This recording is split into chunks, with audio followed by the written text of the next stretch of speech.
heart of the Middle East lies in the desert. The deserts of Arabia, of Egypt, of Libya.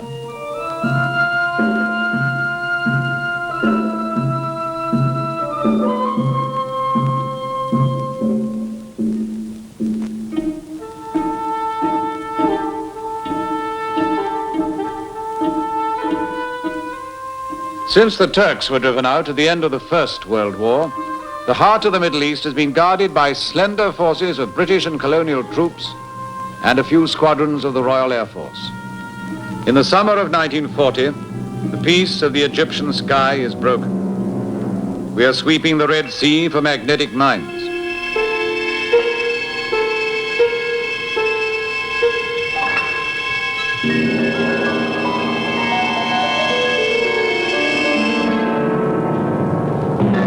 We land more troops to protect the Suez Canal and to stand in the Western Desert against a new empire which is massing forces in Libya, the fascist empire of Mussolini's Italy.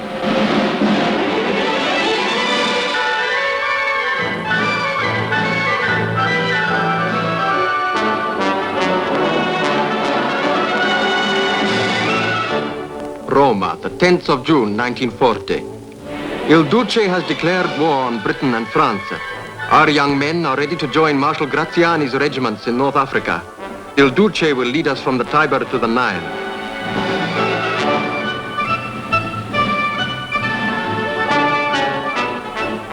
We have our orders. Fidere, obiere, combattore. To believe, to obey, to fight. We have our orders too. Middle East forces are to defend Egypt and the Suez Canal and to maintain communications through the Red Sea. For all this, we have Wavell's 40,000 men and 29 squadrons of obsolescent aircraft. Less than half of them are in the Western Desert. All the same, we attack.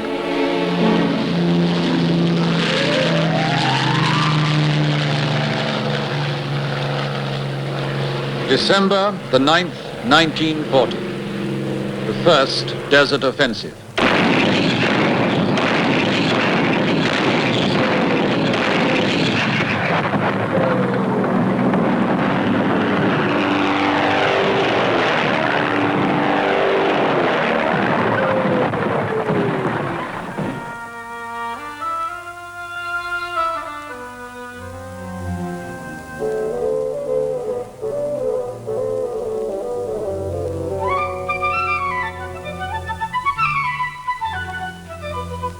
December the 16th. The Italians have been driven out of Egypt. January the 1st, 1941. We advance into Libya. Bardia falls on the 5th, Tobruk on the 22nd. Benghazi on the 6th of February. In 2 months, we've driven nearly 1,000 miles across the blue and broken Graziani's legions. Empires pass, but the desert remains a stronger enemy, gripping the tires of our lorries and swallowing our laborious tracks.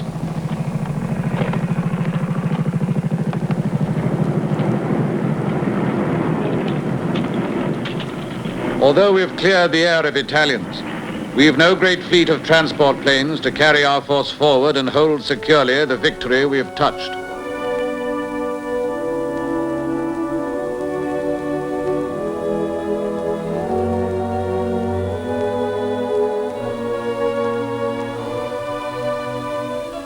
Our few troop carriers can fly only to those in greatest need, and all the rest is drifted into sand.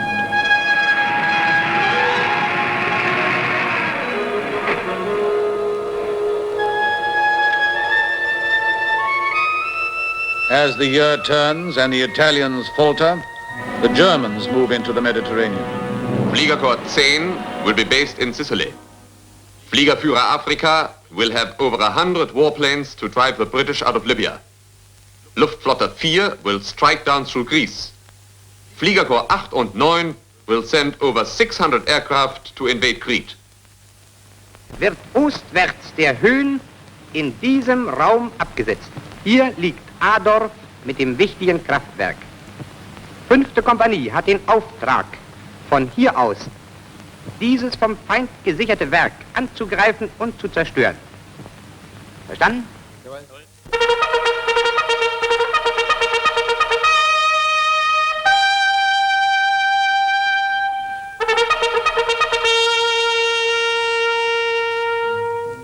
We have the air transport, the paratroops, the fighters and the bombers to drive the British out of the Middle East.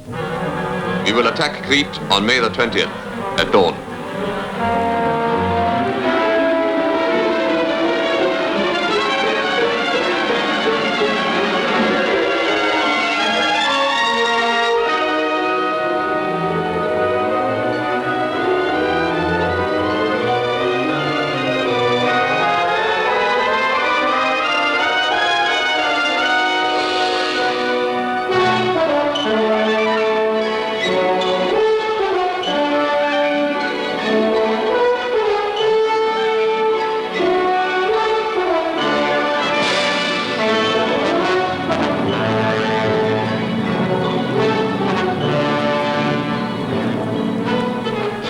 By the time the first Germans land, the Luftwaffe has shot our Air Force out of the Cretan sky. They throw down transport after transport, regardless of loss, until the island is full of Germans.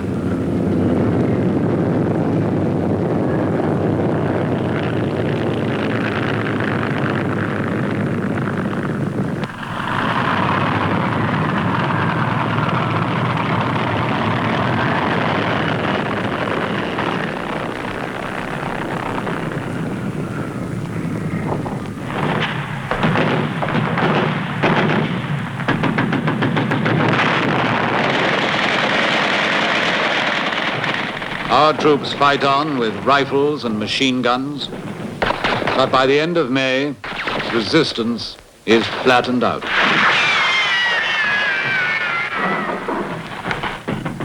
War Office Communique, 1st of June, 1941. After 12 days of what has undoubtedly been the fiercest fighting in the war, it was decided to withdraw our forces from Crete. Although the losses we inflicted on the enemy's troops and aircraft have been enormous, it became clear that our naval and military forces could not be expected to operate indefinitely without more air support than could be provided from our bases in Africa. The Germans who hold Crete are fewer than the Germans who attacked it. They have lost the spearhead of their paratroops and glider troops, and they will never launch another airborne invasion. But they have won an island commanding the eastern Mediterranean and the approaches to Egypt. The island where the civilization of Europe was born. But while the German flag is raised on our northern flank, the Italian flag is lowered in the south. The Italians in Abyssinia have cracked, and soldiers and airmen from South and East Africa have fought their way across the mountains to Addis Ababa. Our southern flank is safe, and with it a new air supply route across Africa. What we lose in the Mediterranean, we gain on the equator. We pioneered this route for British Airways before the war. Slap across Africa from west to east. Now we're cutting more airstrips in the jungle so that we can ferry fighters and light bombers from the Atlantic ports to Egypt. If you miss one of these strips, you've got a choice of jungle or swamp or scrub to ditch down in. Your next landing ground's at least 400 or 500 miles away. We've built a flying bird base on the west coast to guard the ships that bring the land planes in from Britain and the States. It's not a bad station. They send you home when you've had malaria twice. We run a flying bird service too from here across the Congo to the Nile to provide some sort of airlift to the Middle East.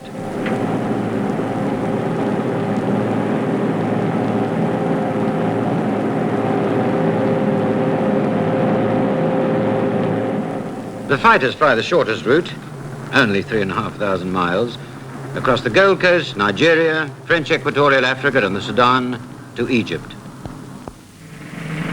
With the Mediterranean almost closed to us and the Cape route long and dangerous, this is our only quick way of getting new aircraft to the Western Desert for our second offensive. It's a year since Wavell's men attacked the Italians. Now the sand is furrowed with the moving tracks of our second winter offensive. And this time we can call up a desert air force of greater strength. 17 Royal Air Force squadrons, 2 of the Fleet Air Arm, 6 South African, 1 Rhodesian, 2 Australian, 1 Free French. Operation Crusader is launched on the 18th of December, 1941. Our objective, to relieve Tobruk, retake Cyrenaica, and drive on to Tripoli.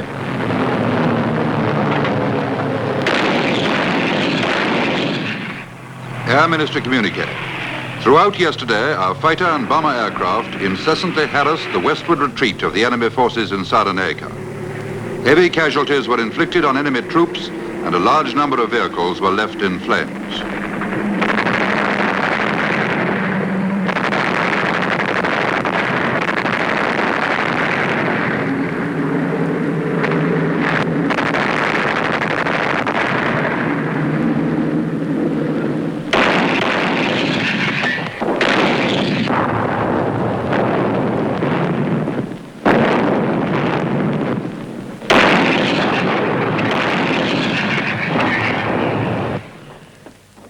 This time it ain't just the ITIs. The Luftwaffe has a bash at us, then the Afrika Korps, then the Luftwaffe again. Our annual swan up the desert ends with our usual panic back again. Who wants this much sand anyway?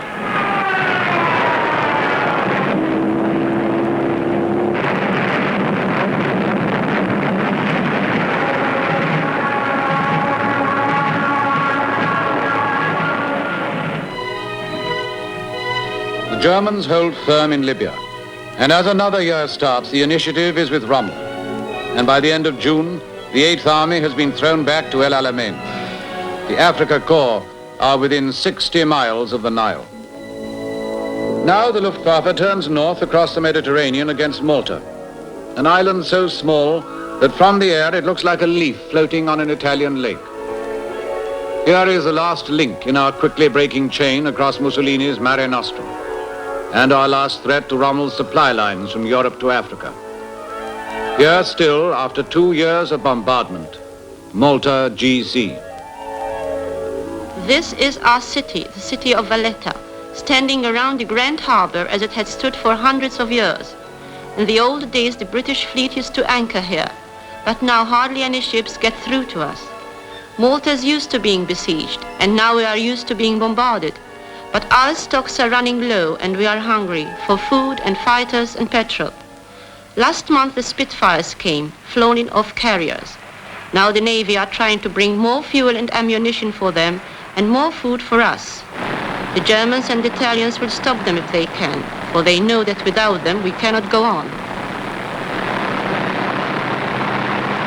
Operation Pedestal, August 1942. The last great attempt to run a convoy from Gibraltar through to Malta. The enemy have bombers and torpedo bombers all along the route. We have 14 merchantmen, one of them a tanker, escorted by battleships, carriers, cruisers, destroyers. Or we had when we started.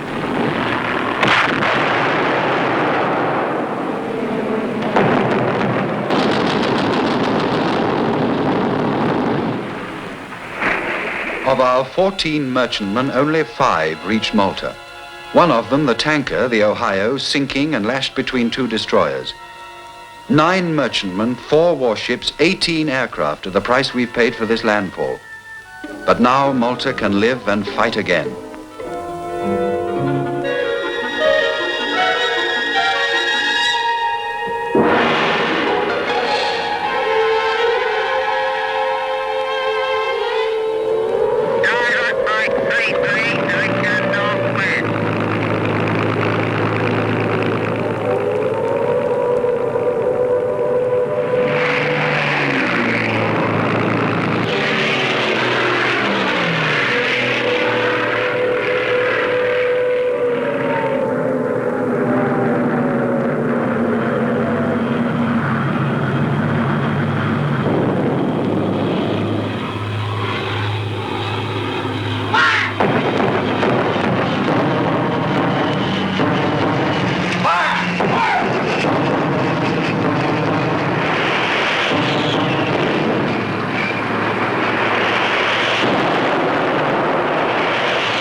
Operation Hercules, the reduction of Malta, has failed. And now German strategy throws its full force into the third plan, to break the Alamein line and drive across Egypt to the oil fields of Arabia and Asia Minor.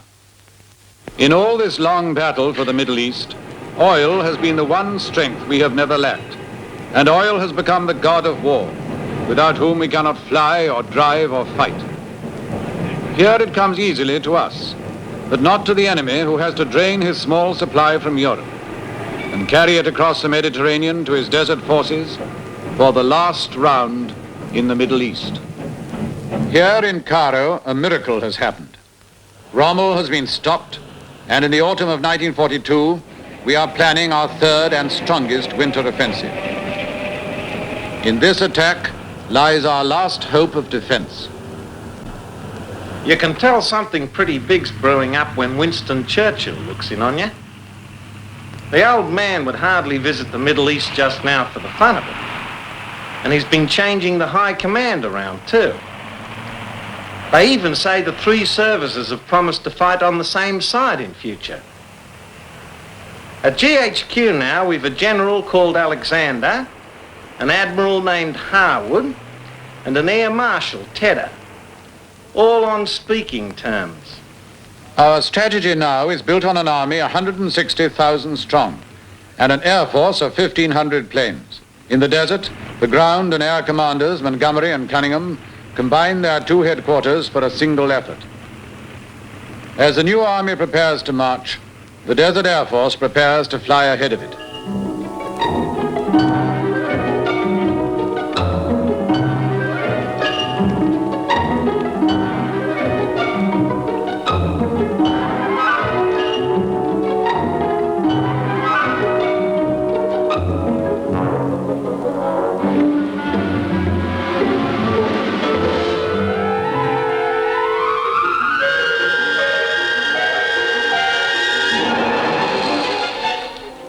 Build up a plan like an aircraft out of bits and pieces that all fit together to give you what you want.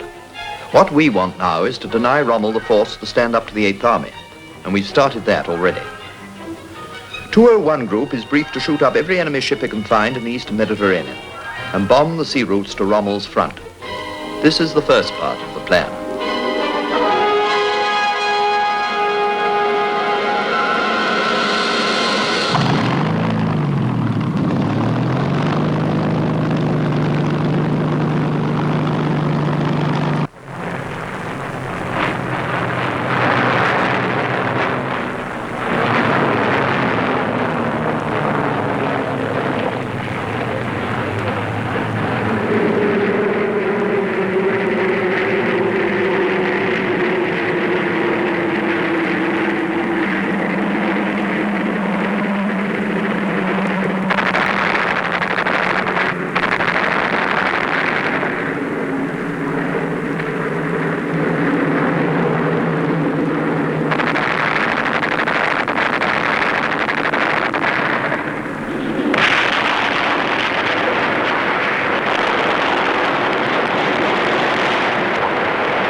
The next part of the plan is to bomb the enemy's North African ports, so that he cannot unload those ships that do arrive.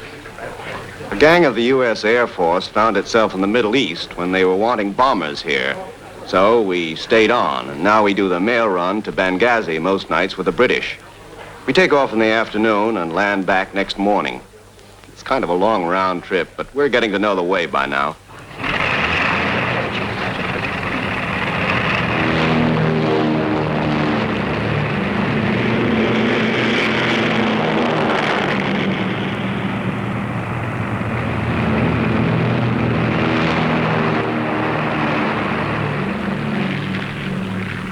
While the heavies attack Benghazi, our medium bombers are sealing up Tobruk and the last of the little ports towards the front. That's the third part of the plan. Rommel writes, our petrol did not arrive. By October, less than half of Rommel's supplies are getting through. By October, the next part of our build-up is ready for action. Now we have better close support planes in the desert than the Luftwaffe, the 4-cannon tank buster, the fighter bomber.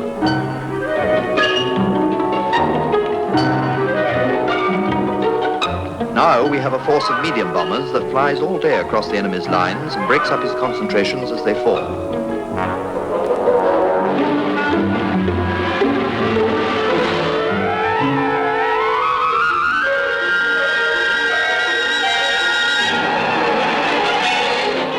Now we have Spitfires and a fighter's strength to shoot up the Germans on their own runways. The day of the Stuka is over.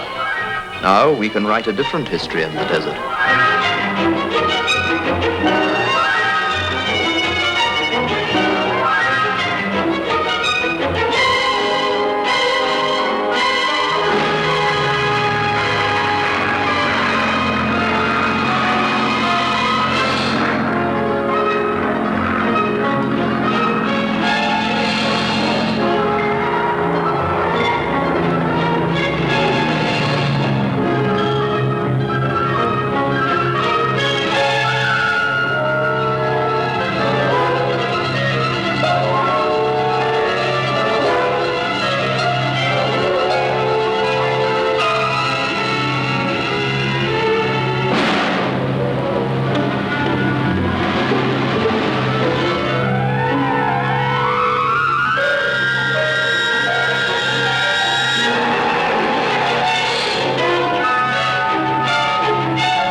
The bombs go down.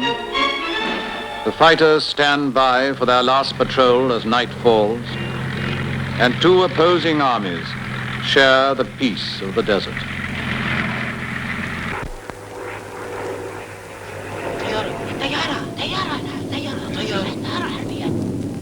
We'll meet again. Don't know where, don't know when, but I know we'll meet again some sunny day.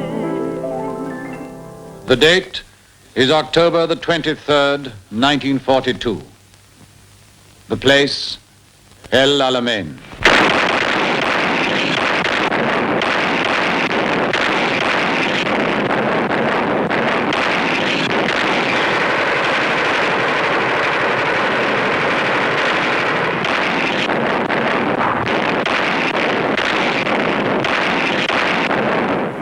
Middle East Joint War Communique number 8. The 8th Army with strong air support attacked last night. Communique number 9. Operations were covered by strong fighter sweeps and little enemy air opposition was encountered. Communique number 10. Fighting continues. Communique number 28. The Axis forces in the Western Desert, after 12 days and nights of ceaseless attacks, are now in full retreat. Their disordered columns are being attacked by our land forces and by the Allied air forces. Up to date, we have destroyed more than 260 tanks, and our air forces have destroyed over 300 aircraft in air combat and a like number on the ground.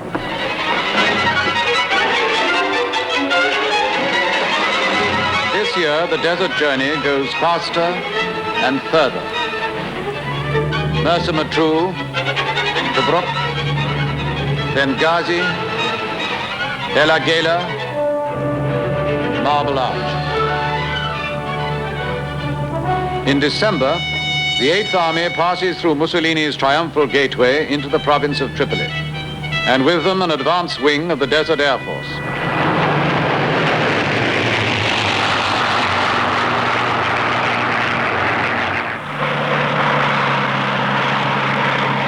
This year we have the air transport to carry our force forward.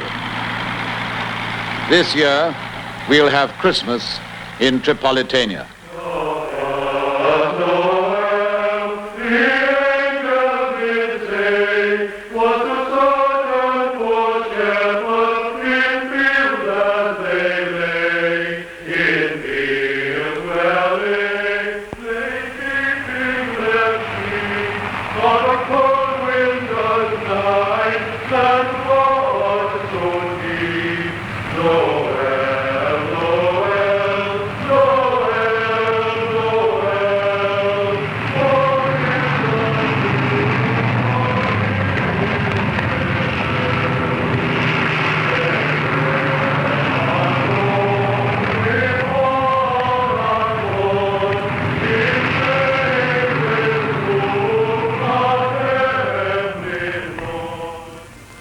Exactly 3 months after the Battle of El Alamein, the British entered Tripoli, Mussolini's capital in Africa.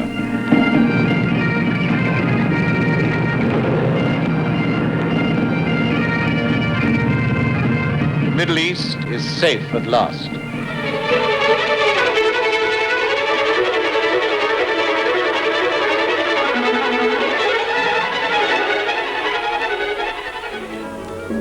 Mussolini's empire is ended here in the desert, where the Roman Empire was built. O mighty Caesar, dost thou lie so low? Are all thy conquests, glories, triumphs, spoils, shrunk to this little measure?